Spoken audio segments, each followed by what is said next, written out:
Olá, meus caros, aqui é o Corvo e hoje venho apresentar um tópico talvez um pouco inusitado, inesperado, que não necessariamente é algo previsível dentro das temáticas que eu abordo, mas, bem, é possível falar de espírito e também horror no mesmo tópico? Mas é claro que sim, é claro que sim. Tanto é possível que é proporcionalmente assertivo discutir espírito e cinema. Tais foram as influências que o comediante mexicano teve de cinema. É fato reconhecido que Roberto Gomes Bolanhos, mais conhecido pelo seu nome artístico Chespirito, foi um cinéfilo de carteirinha. Ele sofreu muitas influências de comediantes, antigos, mas não apenas de comediantes, ele era um sujeito que adorava dramaturgia de uma maneira em geral. Então, Chespirito assistia bastante a filmes, pelo menos o tanto quanto ele podia, e conhecia muitos clássicos do cinema. Um fato, eu diria, que comprova isso,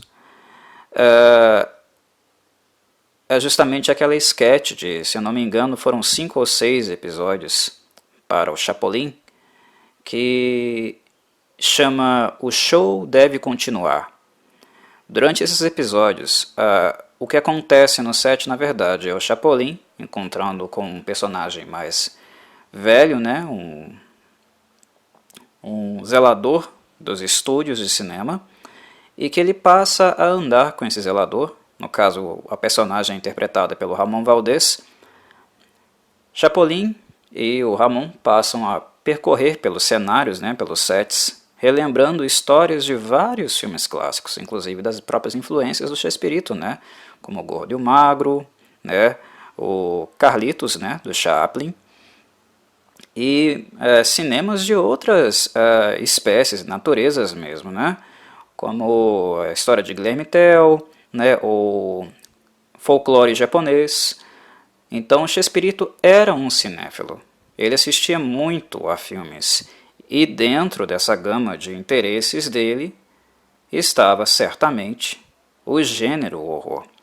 Então, é basicamente o que eu vou abordar aqui hoje. Contar um pouco do Chespirito e da maneira que ele conseguiu, da maneira que ele encontrou para aproximar o horror da sua própria obra, daquilo que ele estava construindo e tentando vincular na TV mexicana, o que nós posteriormente descobriríamos que foi um empreendimento de bastante sucesso que o fez se tornar um comediante, uma figura extremamente reconhecida no território latino-americano, pelo menos nos povos latinos. O Chespirito é cultuado até hoje em todos os países da América Latina. Mas vamos lá. Quais seriam os caminhos e as influências que Chespirito usaria para inserir essas suas experiências cinematográficas, esse seu aproximamento do horror na sua película? Bem, como o trabalho dele para a TV foi voltado para o humor, plenamente para o humor, o programa do Chespirito, tanto em emissoras menores como depois na própria Televisa, que é a principal TV do México, é o monopólio mexicano, digamos assim, tanto nas emissoras pequenas quanto nos esquetes maiores, posteriores da Televisa, a faixa etária desses programas era aberta para todos os públicos. Então, quando nós víamos Chaves, Chapolin, Dr. Chapatin e todos os esquetes que o Chespirito montou, as emissoras determinaram a ele que o material deveria ser um material compatível para todas as idades, né, para todas as faixas etárias, inclusive para o público infantil, né? Dito isso, já que ele queria trazer influências, que ele queria experimentar nos seus textos, no seu roteiro,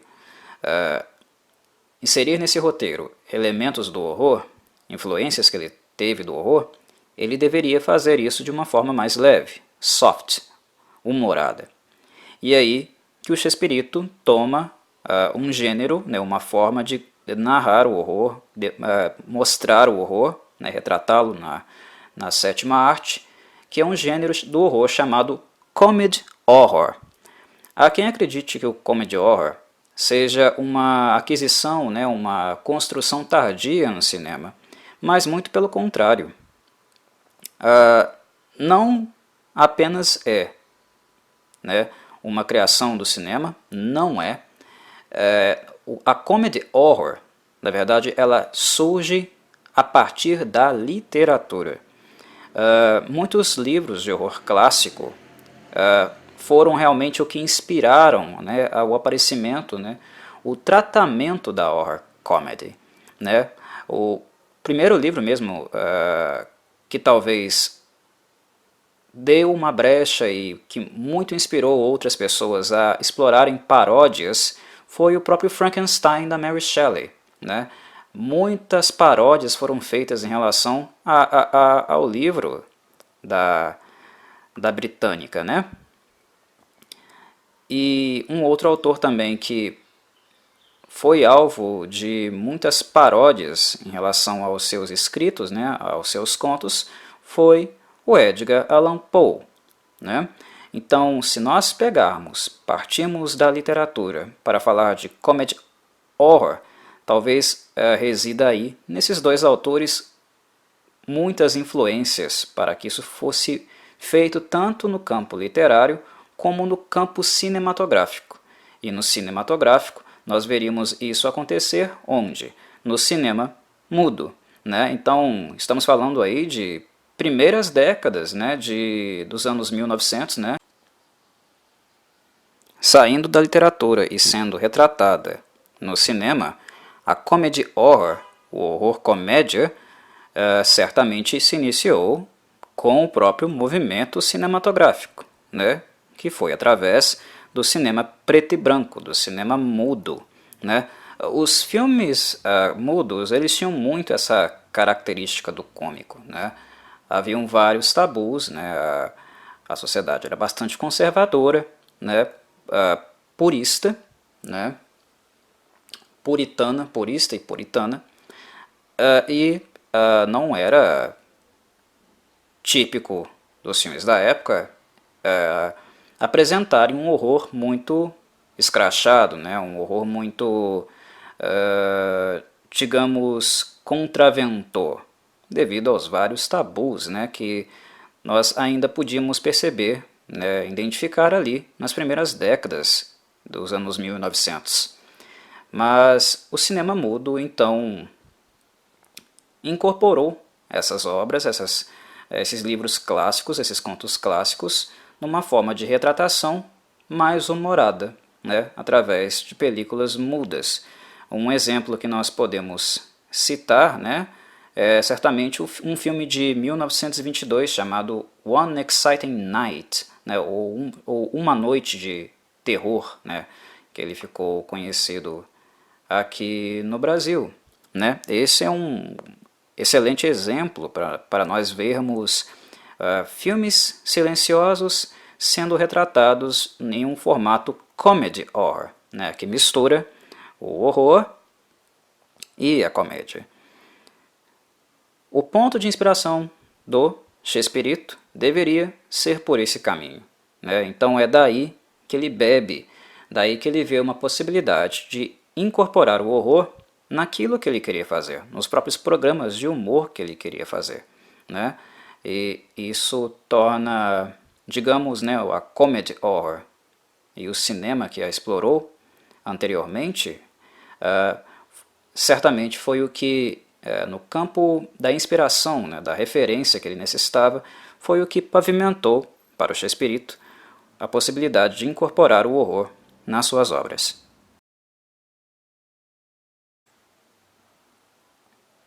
Como e onde foram adaptadas as referências às influências do horror que o Chespirito sofreu?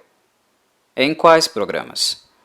Bem, eu creio que o horror pode ser observado basicamente em toda a obra do Chespirito, em alguns lugares, em alguns momentos, mas onde ele é mais trabalhado, ele é mais difundido, e criações são feitas a partir dessas referências, sem dúvida é o programa Chapolin Colorado, que aqui no Brasil também ficou conhecido como Polegar Vermelho, mas ele é o Chapolin. Chapolin Colorado. Isso tem uma premissa que eu posso dizer que é uma premissa inevitável. O fato do Chapolin ser um defensor dos pobres, dos necessitados, dos mais fracos, como as figuras do horror sempre foram retratadas com uma espécie de antagonismo, pelo menos no senso comum. Se nós formos ler Frankenstein, da Mary Shelley, nós vemos um monstro humanizado. Essa questão do antagonismo ela é questionável em obras tão inteligentes como a de Mary Shelley. Mas para o senso comum, os monstros representam um mal. Na cultura popular, eles são sempre pejorados e são colocados assim em posições de serem antagonistas realmente das obras, das películas. É assim que eles são apresentados ou eram apresentados na cultura popular. O herói, nós temos o Chapolin. Então, os monstros seriam, assim, alguns rivais, antagonistas dentro das esquetes, dentro dos programas relacionados a este super-herói criado pelo Chespirito como um representante dos povos latinos, mais especificamente o mexicano e mais posteriormente, devido à natureza das questões que são trabalhadas, do tipo de humor, das mazelas sociais que são tocadas e refletidas, seria um herói também que iria cair nas graças, receber posteriormente o carinho dos povos latino-americanos de maneira em geral. Bem, foi assim que as coisas começaram a caminhar nessa junção entre horror e comédia. Mas nós não podemos parar a discussão e a análise neste ponto, porque o Chespirito, como alguém que sofreu influências do cinema e também do cinema de horror, tinha referências estéticas, dramáticas e de cenário. E o que eu quero discutir e mencionar aqui é justamente quais seriam essas referências. Quais foram as referências mais na epiderme do Chespirito? Como eu havia mencionado, Chespirito era um cinéfilo. Ele assistia a clássicos. Mas durante a época de produção dos primeiros programas do Chapolin, ainda era muito fresco na memória do povo setentista, da cultura popular setentista, um movimento cultural cinematográfico que produziu várias películas de horror que teve realmente o seu estouro na década de 60. Foi onde realmente a coisa ficou gigantesca. E eu estou falando, meus caros, de um movimento iniciado, uma tradição iniciada por um estúdio cinematográfico britânico, inglês, chamado Hammer Films Production. A Hammer, a famosa Hammer. Os melhores filmes, os mais marcantes filmes da Hammer foram na década de 60. Devido ao seu grande sucesso, outras produtoras, outros estúdios começaram a copiar a Hammer, não apenas na Inglaterra, mas também nos Estados Unidos. Os filmes ficaram mundialmente conhecidos. E isso foi saturando esse nicho, esse mercado, e a partir da década de 70 ele entrou em declínio. Mas o que se tinha de referencial e referenciais de sucesso naquele momento onde o próprio Shakespeare começava a criar os seus programas de TV, a operacionalizá-los, né, colocar em prática aqueles roteiros antigos que ele havia pensado, imaginado e escrito, a referência mais popular, de maior sucesso, eram os filmes produzidos pela Hammer, né? E a Hammer, os filmes que ela produziu, né, eram filmes com uma característica toda britânica, toda inglesa de fazer cinema, né? E se vocês me acompanham, sabem que eu faço bastante essa diferenciação em relação a feeling, né? Em relação a técnicas e maneiras de abordar cenicamente, né, uma história, onde eu sempre menciono que os britânicos eles têm uma tradição muito mais próxima, muito mais focada no teatro, na representação cênica, né, na dramaturgia, do que os americanos têm, né? Eles gostam de sensações, de sentimentos, de dramas, de longos textos e textos bem escritos. O horror britânico é um horror de muito drama, é dramaturgia, né? E essa é a referência principal que nós temos aqui neste momento. A Hammer tomou personagens clássicas como o Frankenstein, o Drácula, a Múmia, o Lobisomem, todos personagens clássicos, antigos, né, da literatura. E a Hammer produziu séries de filmes sobre essas personagens, né?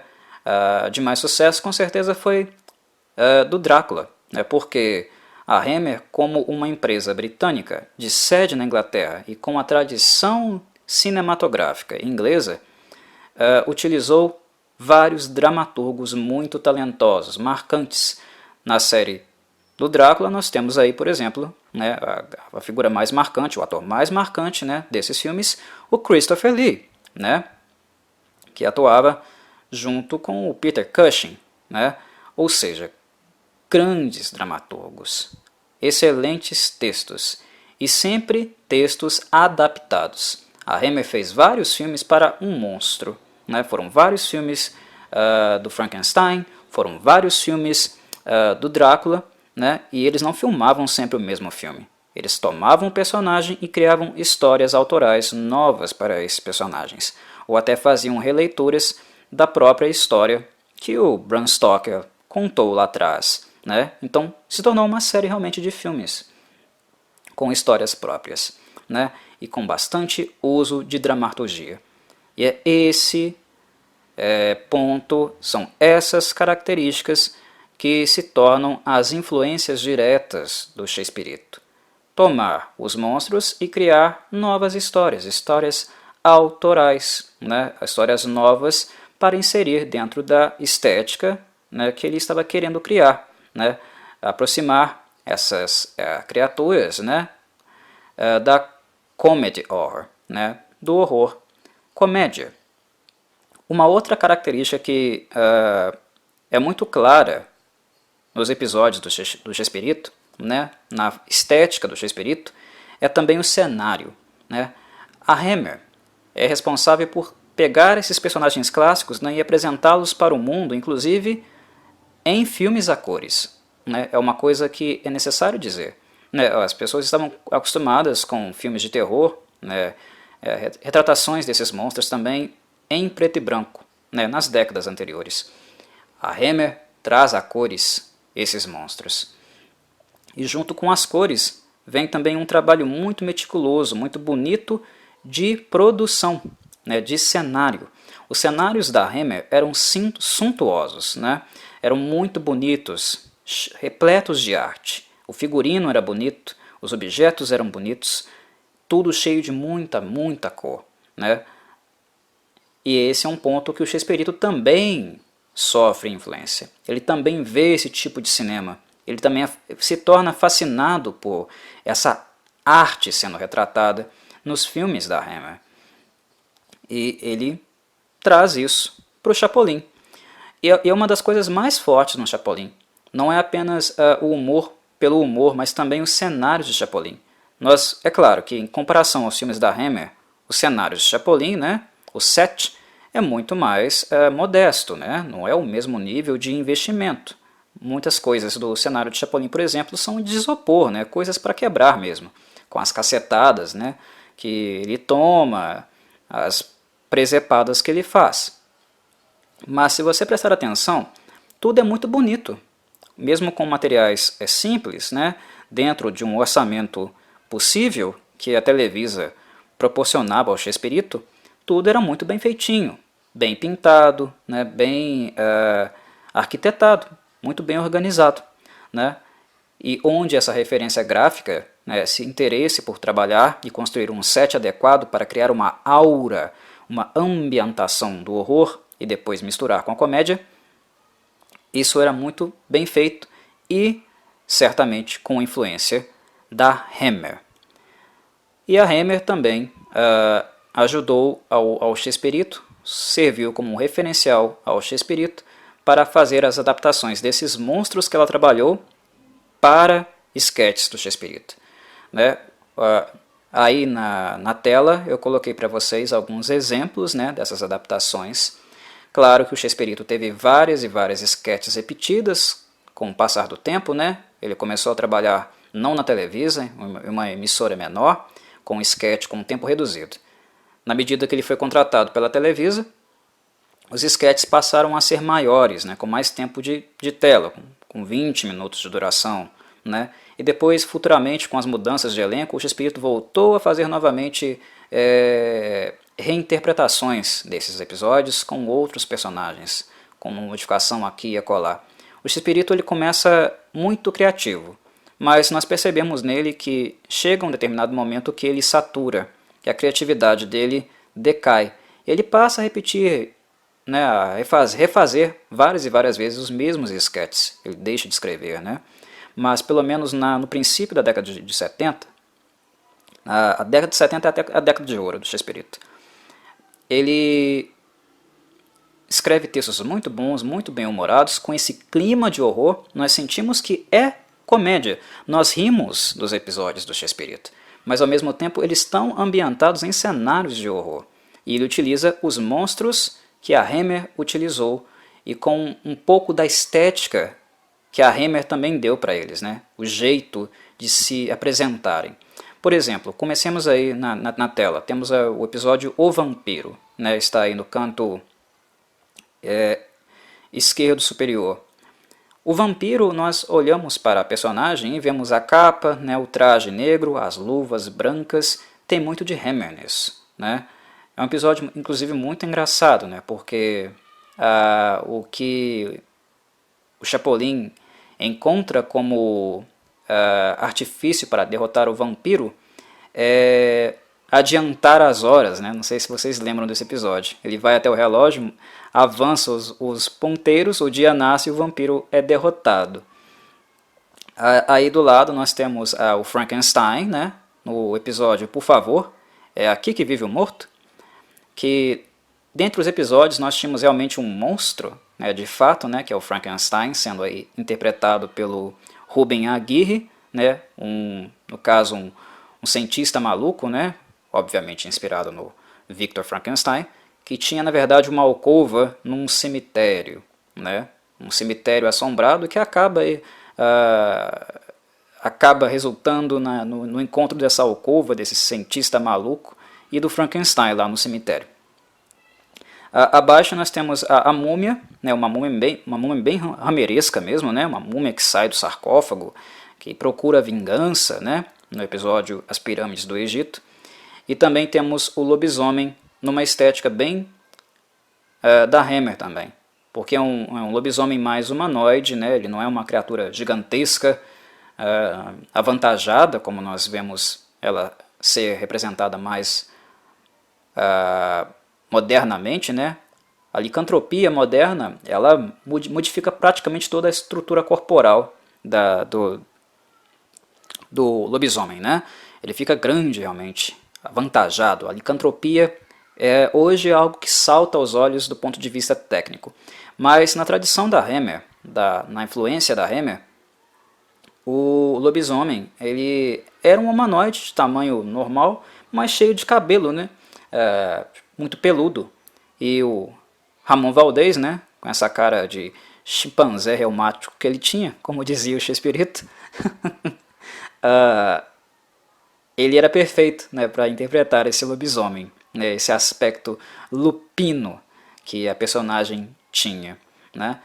O jeito dos atores interpretarem, né, era muito parecido com o que a Hammer fazia. Né. A forma como o vampiro abre a boca e mostra os dentes era um jeito muito característico e cênico do Christopher Lee naqueles filmes. O Frankenstein, né, andando devagar, meio tapadão, é uma forma característica também. A múmia, que também anda, caminha bem lentamente, faz alguns gemidos, né, é uma outra característica.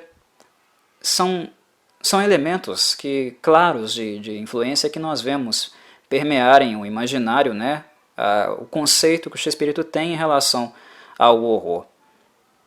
E uma coisa que eu acho também que é importante dizer em relação a essas personagens e a natureza dos esquetes do Chespirito é que normalmente o Chespirito tinha uma conduta que era de apresentar os monstros, mas no fim dos episódios negarem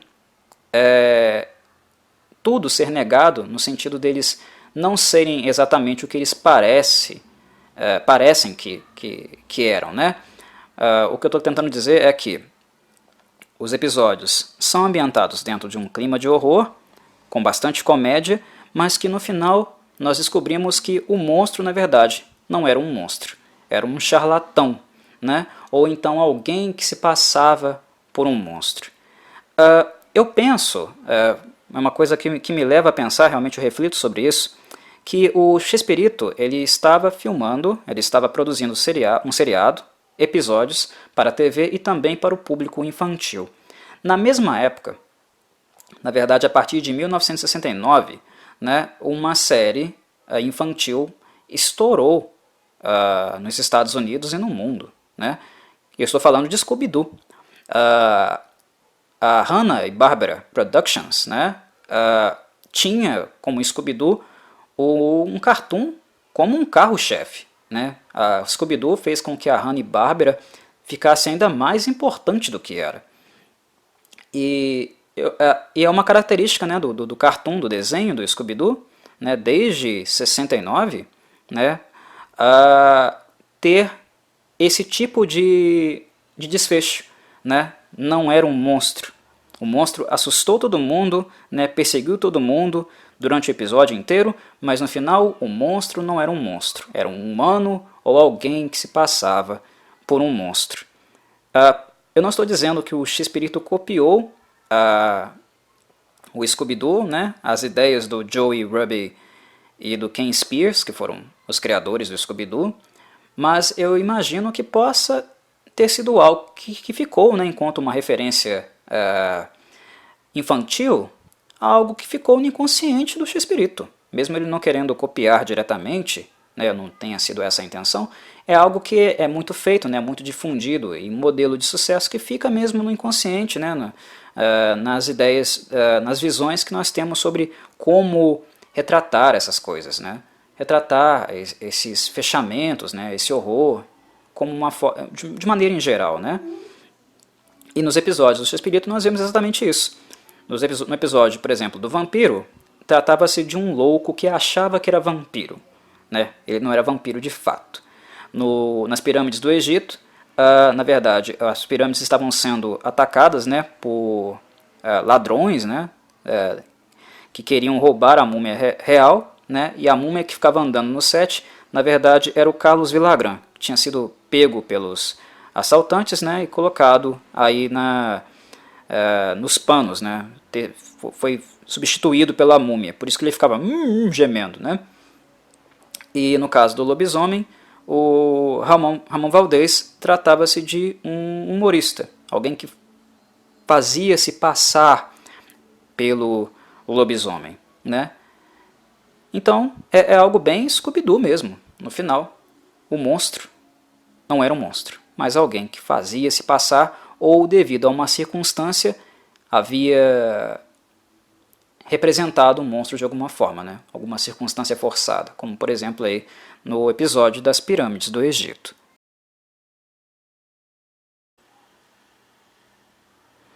É importante sempre lembrar que o Chapolin Colorado é um personagem que foi criado para ser caricatural, para ser cômico, engraçado de fato.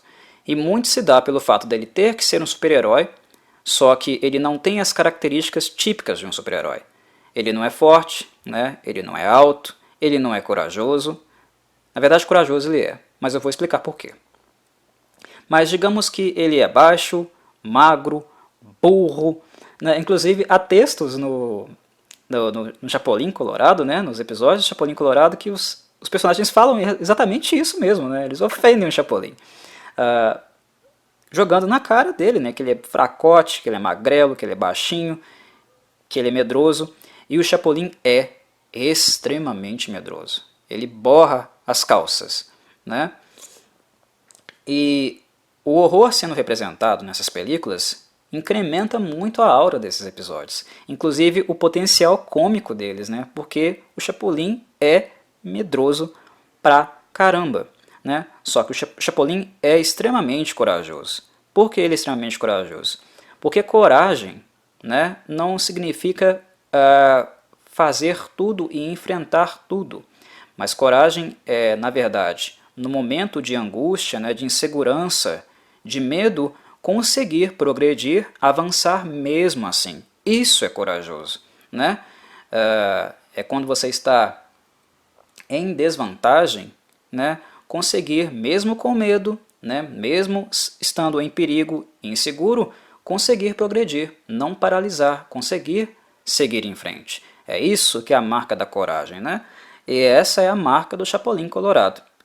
E certamente uma coisa que foi bastante utilizada e que foi interessantíssimo para explorar esse medo, né, esse lado cagão do Chapolin Colorado, foram os fantasmas.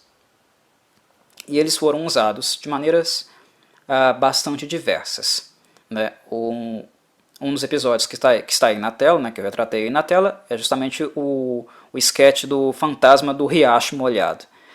É uma outra característica bem interessante e bem cômica no Chapolin, né? Os nomes que os personagens do Chapolin têm. É muito cômico. Riacho Molhado, Tripa Seca, né? Poucas Trancas. São sempre nomes muito cômicos, né?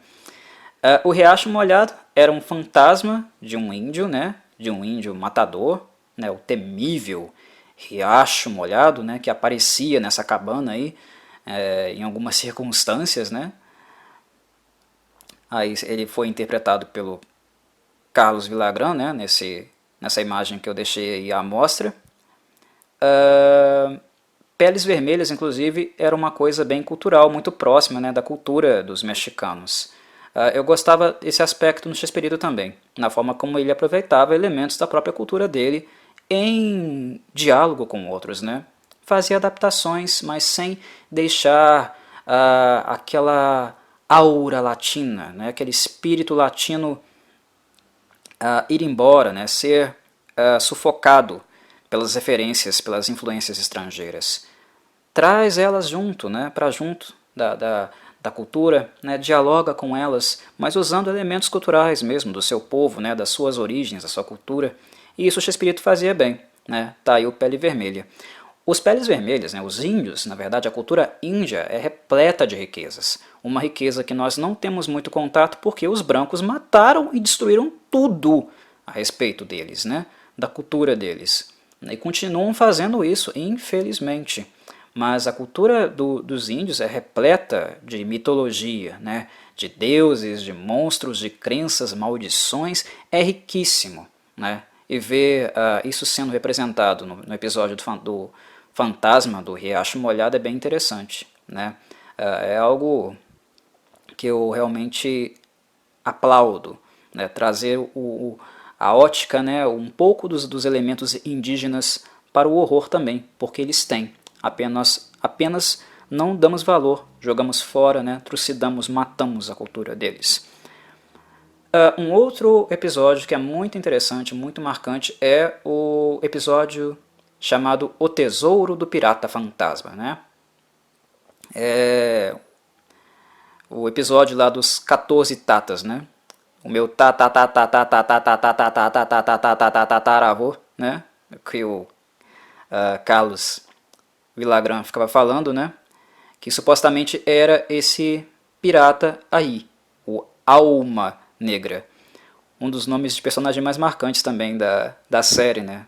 Dos sketches do Chespirito, Alma Negra.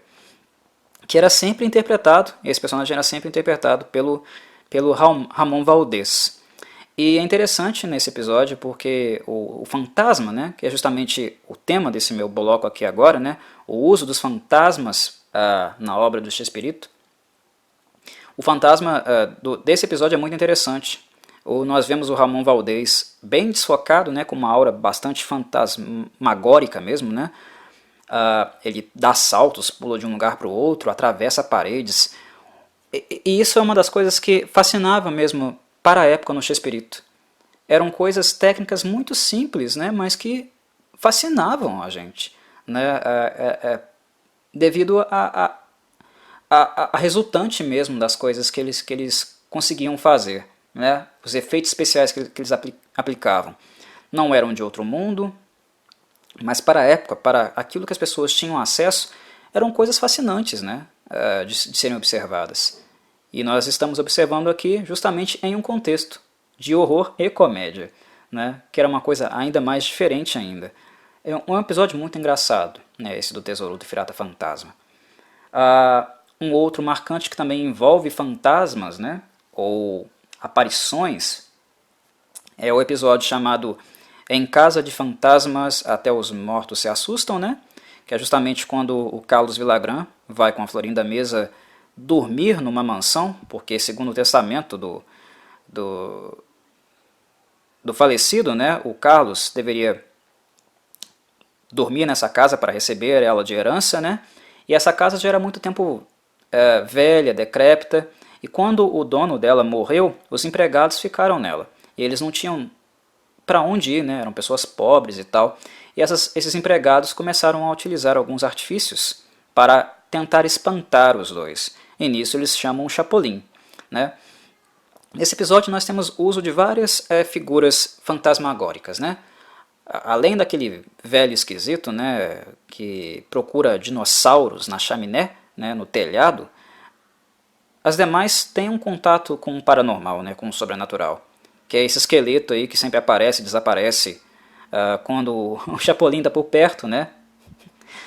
Tem aquela cadeira de balanço que começa a movimentar do nada, também que assusta bastante ele, o monge louco, né? Aquele monge que aparece do nada, enfim, são vários e vários elementos fantasmagóricos, sem falar do mordomo, né? Que morreu sentado naquela cadeira, quando o Chapolin estava sentado no momento que ele levanta abruptamente quando ele escuta isso, né?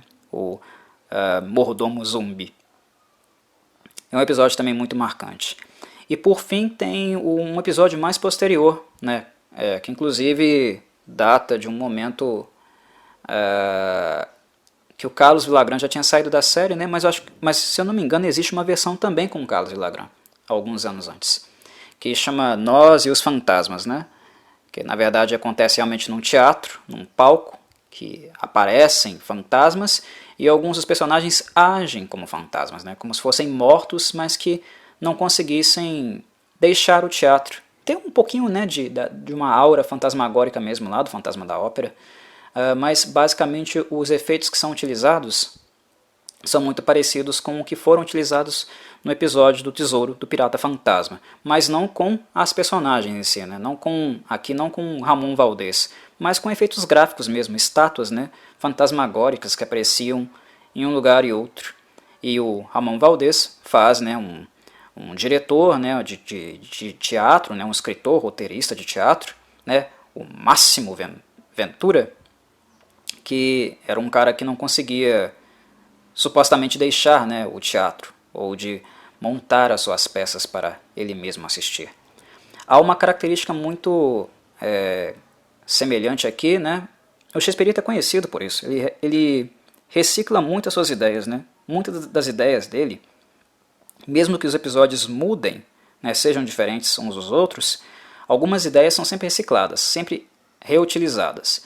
Mas uma coisa que eu acho bastante genial no Chespirito é o fato dele ser um cara que consegue contar a mesma piada mais de uma vez, né, e te fazer rir. Que é justamente o que acontece com muitos episódios dele, nessas reciclagens de ideias.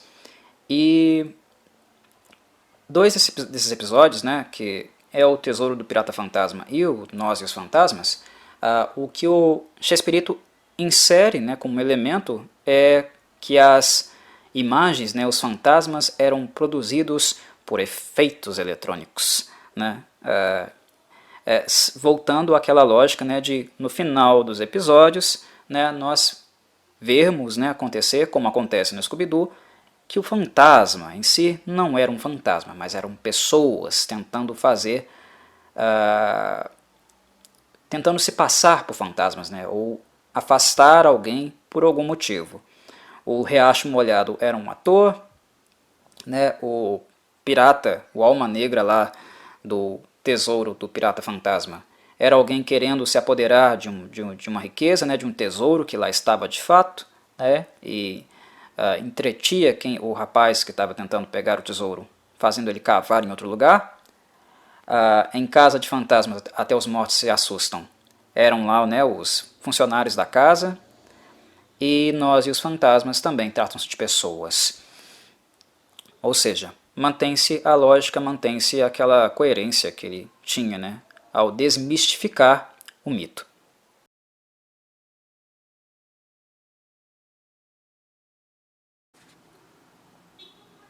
Chapolin também ficou famoso em virtude do uso de vários personagens para além do cinema.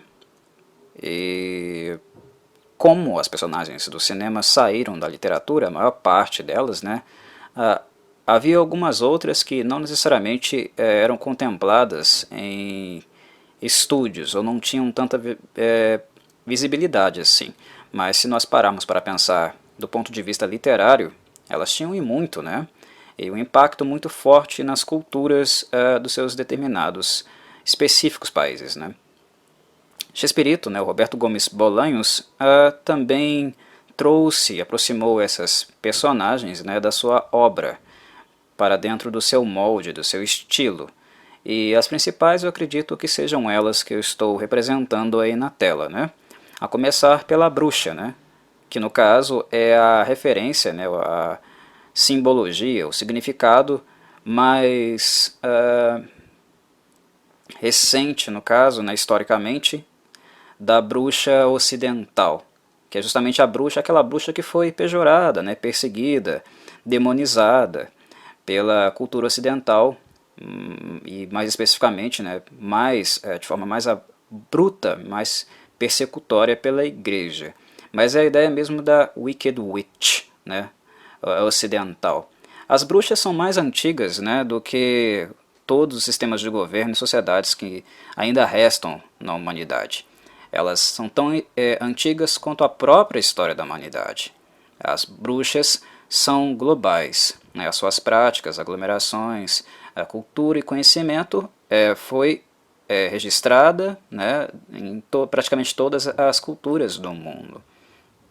Mas a que nós temos aqui como referência é realmente o estereótipo, né? A bruxa estereotipada como aquela mulher desgrenhada, velha, né? Comedora de criancinhas, né? O terror da floresta.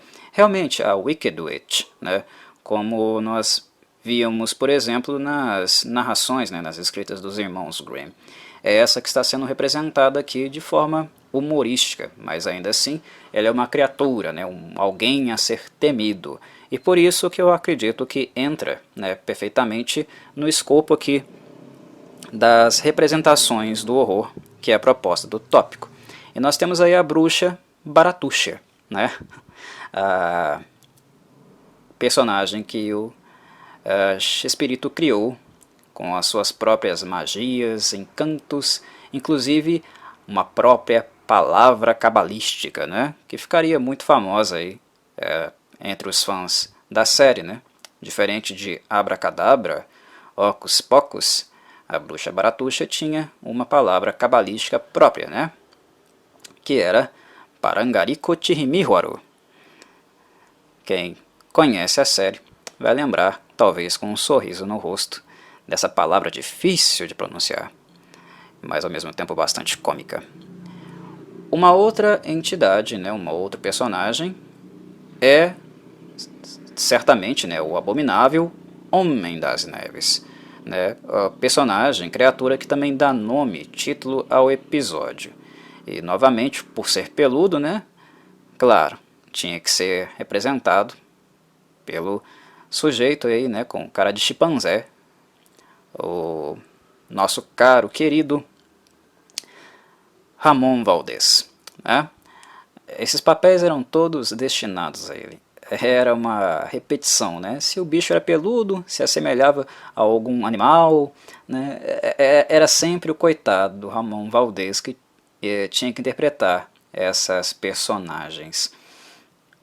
O Abominável Homem das Neves, diferente da bruxa, que é uma criatura global e antiga, tão antiga quanto as sociedades, ela é específica do Himalaia, né, da região do Himalaia. Vai pegar aí Nepal, uma parte da China, da Índia, né, Butão, é aquela região ali montanhosa, cheia de neve. E crenças populares relacionadas àquele local ali, né. A lenda de um grande rei macaco que teria tido relações com uma ogra e assim dado origem a essas criaturas chamadas Yeti, ou Yeti, né? Vem daí a lenda do abominável Homem das Neves, que é representado nesse episódio. A Mansão dos Duendes eu acho um episódio bastante interessante, porque essa representação, né, ela nos aproxima de novo de uma concepção de duende que nós não necessariamente estamos tão acostumados assim. Os duendes são uma criação, uma invenção mitológica bem antiga, né? Se nós formos realmente na origem dos duendes, nós seremos remetidos aos celtas, né? A mitologia escandinava. Mas essa representação aqui desses duendes em Chapolin, ela tem uma clara influência, né, da percepção, né, do folclore ibérico, né, o folclore ibérico e latino-americano, né. É basicamente o que se acreditava em países como a Espanha, que colonizou o México, claro, né, e Portugal, né, aquela região ali.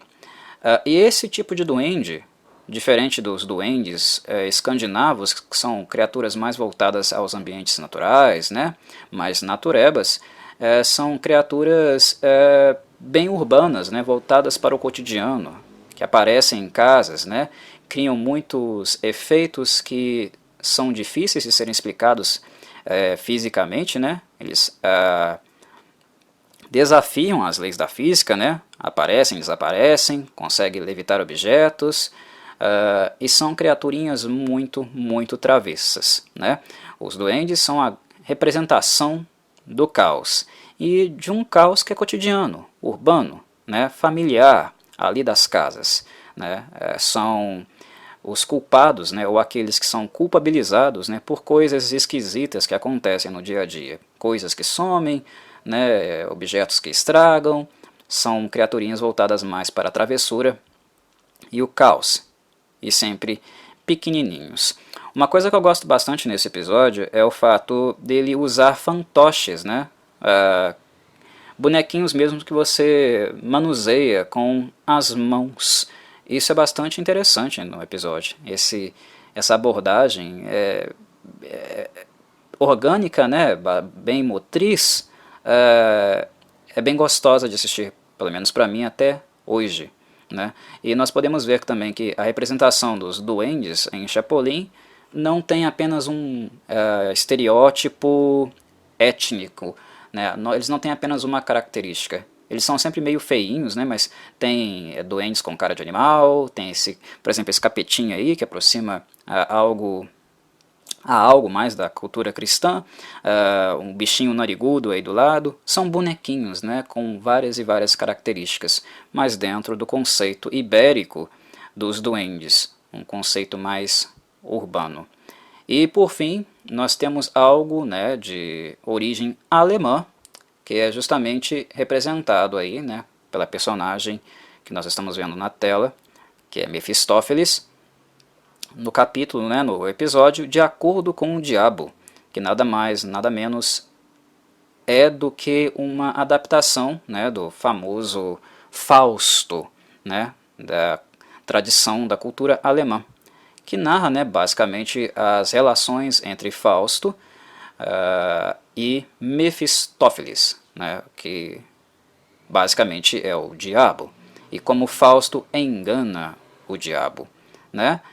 Nesse episódio famoso fica, né, a varinha, esse meio varinha, meio chicote, sei lá que troço é esse aí que o Ramon Valdez usa de fato. Mas é o Xerrim Xerrion do diabo, né? Xerrim para as coisas aparecerem e Xerrion para elas desaparecerem. Ao fazer o trato, né, e tentar reconquistar a sua juventude e um amor teoricamente impossível, Fausto faz um acordo com Mefistófeles e acaba ficando nas mãos dele, né, segundo o contrato que ele assina. A alma de Fausto fica a cargo de Mefistófeles para ele fazer o que ele quiser. Só que, de maneira inusitada, no final do episódio, o Fausto, né, diz: contrato Xerrion. E o contrato desaparece das mãos do Mefistófeles, o que faz o Ramon Valdez dar aquele choro, né, característico que ele tinha, que basicamente ele usava em todos, né, os programas do Chespirito. É bem engraçado mesmo, né? Então, esse bloco aqui nada mais é do que uma maneira de mostrar como Chespirito utilizava elementos do horror, né, ou da mitologia, dark mythology, né, da mitologia mais dark, de vários lugares do mundo mesmo. Ele era um sujeito interessado por essa temática. E esse é o ponto desse meu vídeo e podcast, é mostrar isso, né, como ele era bastante plural nesse sentido, e como ele aproximava esses aspectos de uma forma de retratação bem agradável, né? Nesses episódios, a bruxa Baratuxa era a bruxa mesmo, o Mefistófeles era realmente o Mefistófeles, né?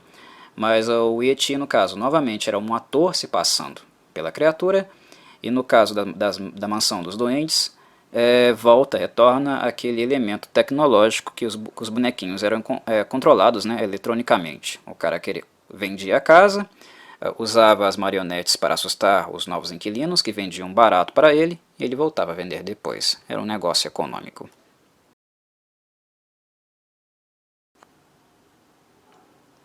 Aqui eu preciso fazer uma menção honrosa, porque os dois episódios que eu vou referenciar no vídeo não necessariamente são episódios de terror, mas eles contêm um elemento bizarro.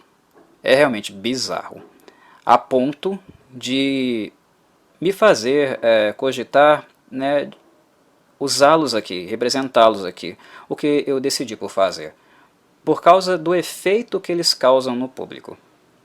São dois episódios em que o uso de vozes masculinas são feitas com personagens femininos. O primeiro deles aí é o episódio Não Te Enrugue Couro Velho que Te Quero para Tambor, né? Onde é retratado um fugitivo, né? Um sujeito que escapou do manicômio, né? E a tentativa do Chapolin de descobrir entre as pessoas que participam do episódio quem seria essa pessoa. Ele suspeita de todos, né? Certamente dos personagens masculinos, mas acaba que o fugitivo, na verdade, era o personagem representado pela Florinda Mesa, né? Que no final ela tira a peruca, tira essa máscara aí, e quem está por baixo é o Horácio Gomes, né? O irmão do Roberto Gomes Bolanhos. Mas antes de fazer isso, ela fala uma frase, né? Obrigado por cuidar do cachimbo, Chapolin. Com voz masculina. Nós vemos a Florinda Mesa falando, mas a voz é grossa, né? Grave, masculina. Esse episódio, aí, retratado à direita, o Rei dos Disfarces, é um episódio onde isso acontece novamente, né? Basicamente porque a velhinha em questão, né, ela está tentando ser morta por um cara, né, o sobrinho dela, um personagem interpretado pelo Rubem Aguirre, que está de olho na herança dela. E ele contrata um personagem, né, interpretado pelo Edgar Vivar, né, chamado Almôndega, típico, né, devido à gordura do Edgar Vivar, para assassiná-la. No entanto, o Almôndega é conhecido como o rei dos disfarces porque ele é capaz de se disfarçar de objetos e pessoas. Tudo, basicamente, né?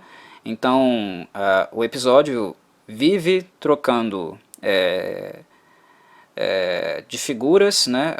A voz do Edgar Vivar é mantida, mas nós vemos várias pessoas sendo interpretadas com a voz dele. As pessoas falam, os atores falam, né? Inclusive a Florinda Mesa também fala nesse vídeo, não apenas a Maria Antonieta de las Nieves, que está aí na capa, né? Ela também fala, mas com a voz masculina, né? Com a voz do Edgar Vivar. E no final, quando o Chapolin acha que tinha prendido o Almôndega, né, que ele finalmente tinha sido preso junto com o sobrinho da Dona Neves, né, da anciãzinha, aí ela vira para ele e fala, né, com aquela voz de sargento rabugento: tem certeza, Chapolin? E começa a rir, né, com uma voz muito grossa. E vestido aí de velhinha, né, com essa carinha aí da Maria Antonieta de las Neves. E o interessante nesse episódio, nesses dois episódios, né, é o impacto que eles tiveram na cultura popular. Não é raro vocês acessarem fóruns ou até mesmo vídeos no YouTube e nos comentários ver pessoas dizendo o quão esses episódios assustaram ou assustam elas até hoje por causa disso. Porque há algo de bizarro quando isso acontece, né? E era uma coisa que também já havia sido feito pelo cinema, não era uma novidade não. Vocês lembram do filme The Exorcist, o Exorcista, né? A Reagan, aquela menina pequenininha com aquela voz grave, né? Então há algo na cultura, né? Há algo no imaginário popular que associa, né, essa coisa da mulher feminina com a voz masculina mais grave, né, a algo bizarro, né, a algo do horror, né. Eu creio que esse imaginário populado leva as pessoas a ter essa sensação bizarra, incômoda, né, com essas personagens demonstrando, né, essa voz grave em corpos femininos. É um aspecto que eu gostaria de incluir aqui, que eu acho que eu não devia deixar passar batido. Mesmo que o horror seja mais frequente na série Chapolin e não em Chaves, né, cujo nome original é O Chavo del Ocho, né, Chavo, moleque, o moleque do 8, há alguns episódios em El Chavo que merecem destaque, por causa que eles renderam bastante risadas e também excelentes formas de retratação do horror, de ambientação dele também. O fato é que as crianças da vila, né, o Chavo, a Chilindrina, que é a Chiquinha, o Kiko, né, e mais posteriormente o Nhonho também, né, quando o Carlos Villagrán deixa o seriado, e ele passa a ser o substituto mais imediato do Kiko, né, o Nhonho começa a aparecer mais na série. Todas essas crianças elas são muito impressionáveis com o oculto, com o diferente. Inclusive a vila já tem uma personagem que encarna essa mítica, né, esse medo das crianças, que inclusive é muito atormentada por elas em virtude disso, né, que é a Bruja, né, a senhorita Clotilde, né, a bruxa do 71. Ela em si já é a marca, né, do horror na vila, embora ela seja uma senhorinha bastante inofensiva, né, meio assanhada, meio enjoada às vezes, mas assim, ela não é uma bruxa no sentido restrito da palavra, né, mas ela é aquilo que brinca com a mente fértil das crianças da vila de maneira em geral. Mas além disso, houve momentos em que Roberto Gomes Bolanhos adotou elementos, características do horror também na vila. E eu imagino que os 4 episódios aqui que eu listei são aqueles mais característicos desse uso. O primeiro, né, os espíritos zombeteiros, foi uma sequência de episódios onde a consciência atormentada do Dom Ramon, né, o Senhor Madruga, como ficou conhecido no Brasil, né, Seu Madruga, ele passa a dormir mal em virtude do Chaves ter dito a ele em um dia que não estava comendo, né? Então, essa angústia, um pouco de culpa que ele sente por isso também, o fato do Chaves não comer, não ter o que comer, deixa ele tão preocupado que ele passa a dormir muito mal e a exibir características, né, de sonambulismo. Ele se levanta, serve uma comida imaginária num prato que ele deixa na mesa, que ele usa todos os dias de manhã para tomar café, e vai no barril do Chaves, né, do El Chavo, e coloca lá dentro. De manhã o prato dele sumiu e ele não sabe por que está acontecendo, né? Ou que de acho está acontecendo com os pratos que ele deixa em cima da mesa. E ao comentar isso com a Bruxa do 71, né, com a Angelines Fernandes, ela acha que a casa dele tem espíritos zombeteiros, como se houvesse algum tipo de poltergeist acontecendo lá. E contra a vontade dele mesmo, né, do Seu Madruga, ela acaba realizando, né, forçadamente uma sessão espírita na casa dele, onde a Dona Florinda, né, vai inclusive de curiosa mesmo, porque ela disse não acreditar nessas coisas, mas ela vai mesmo assim. O que nós temos é um cenário aí sendo retratado de forma a criar uma ambientação bastante típica do espiritismo, que na verdade é a abordagem que a Bruxa do 71 irá utilizar nessa cena. E o cenário ele é preparado dessa forma, né? O fundo é escuro, há uma luminosidade sob a mesa, apenas para retratar os 3 personagens nesse ambiente, né? Cria-se um cenário, né, muito sugestivo para acreditar e para que essas coisas povoem a imaginação. Só que o que eles não contavam é que antes as crianças já tinham entrado nessa casa, mais especificamente o Chaves e o Kiko. E eles, durante esse momento, eles ficaram escondidos debaixo da mesa. E na medida que a Bruxa do 71 ia convocando, conjurando os espíritos, eles começam a ficar muito impressionados e a mexer debaixo da mesa. E a mesa treme. E eles acham que o que está acontecendo é realmente um contato do outro mundo, né, com eles. São episódios bem interessantes também, né? E aqui dentro, adentrando o espiritismo, né, e o medo popular, né, de algumas vertentes religiosas, né, que são a grande maioria mesmo nos países de cultura latina, os tabus, os medos, né, até mesmo preconceito em relação a essas vertentes. Mexe muito com o imaginário, né, popular, o trato com os espíritos. É algo que povoa muito a mente dos povos latinos. E é o que nós temos retratado e utilizado aqui nesse episódio, os espíritos zombeteiros. Um outro episódio que lida com o sobrenatural é o fantasma do Seu Barriga. É um episódio que o Seu Barriga, depois de receber um golpe do Chaves ao entrar na vila, ele finge de morto e o Chaves fica bastante impressionado com isso. Ele realmente acredita que matou o Seu Barriga, né? E com a ajuda do Seu Madruga, ele pega um lençol emprestado com ele, faz uns buracos, né, para os olhos e tal. Ele decide dar o troco no Chaves, dar uma lição que ele nunca iria esquecer, né, e assombra o Chaves. O início desse episódio se dá em tempo diurno e grande parte dele é filmado no estúdio bem escuro também, bem à noite, né, para criar esse clima de terror, algo que iria se repetir no episódio Filme de Terror também. Filmagem, né, no set escuro. Foram poucos os momentos que a série utilizou essa abordagem, pouquíssimos mesmo. E um fantasma do seu Barriga, o próprio seu Barriga começa a tentar assustar o Chaves lá no pátio. Mas todo mundo acaba ficando assustado em virtude disso, né? E todo mundo acaba dando uma cacetada nele em virtude disso também. Foi um episódio que o seu Barriga talvez tenha apanhado mais do que todos os episódios da série juntos. E o episódio filme de terror é um que eu gosto muito porque a temática central dele já está no título. Terror.